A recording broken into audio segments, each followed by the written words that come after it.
So magandang araw kabola. Sa video nito kabola, pag-uusapan natin kabola ay wala na pong iba kundi ito nga pong mga free agent naman po kabola. At pag-uusapan na nga natin dito kabola, nangyari dito kay Deshaun Winston kabola at ng Converge. So may hindi pa nakasubscribe, pakipindot naman po yung subscription bola. Let's start po kabola with comments ng mga fans. Ronald Barbusier, pa-shoutout sir. Ayan idol, support na kita idol. Patmores TV. Idol, sa bola, tamsak, ano to, hindi ko magets. Oo naman idol, kasi nagkamali siya ng pinasukan. May akin pala siya, lakas bakit ano to? Idol, ban nila, baka sa susunod may pagugutan na siya, sabi naman ni Eliza Maloy kabola. So ano nangyari kabola? Dito po ay Deshaun Winston sa kay Converge. Kabola, simple lang kabola, sila po ay nagkaayos din kabola. So after very long, a few weeks siguro of negotiation kabola, they also ended up in a deal. And of course, this is good news kabola. No? This is a good news for the fans kabola of an independent team like Converge. We are of course, or we want this kabola to happen. We want them to retain their good players. And of course, Winston is a good player kabola. Madami siyang non-believer pa din. Pero for me, he's a legit player. He's a good player on both ends of the court. And he deserves kabola a maximum contract, which is yun naman daw yung napirmahan niya kabola. Though of course, may mga rumors kabola that is looking for above that kabola. Pero mukhang nagkaayos naman kasi hindi lang 1 year, 2 years po yung kanya po nagong kontrata. So for me, I think nagkaayos naman sila maayos.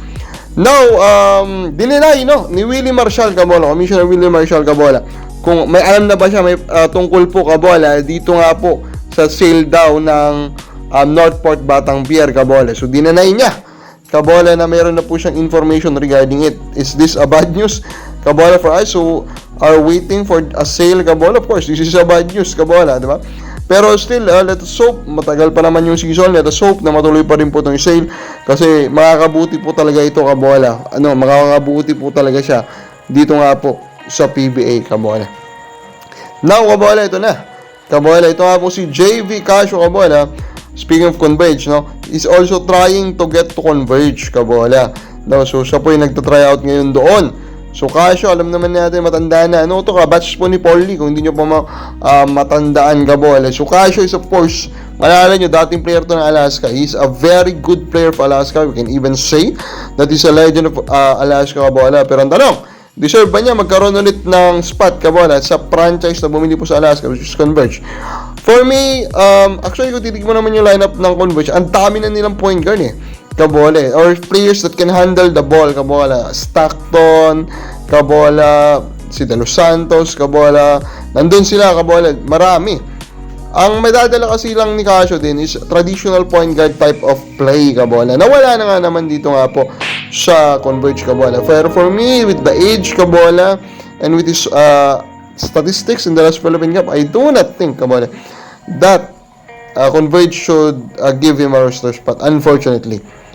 On the other hand kabola, rain or shine, doon naman po nag-try out si Tyrus Hill kabola.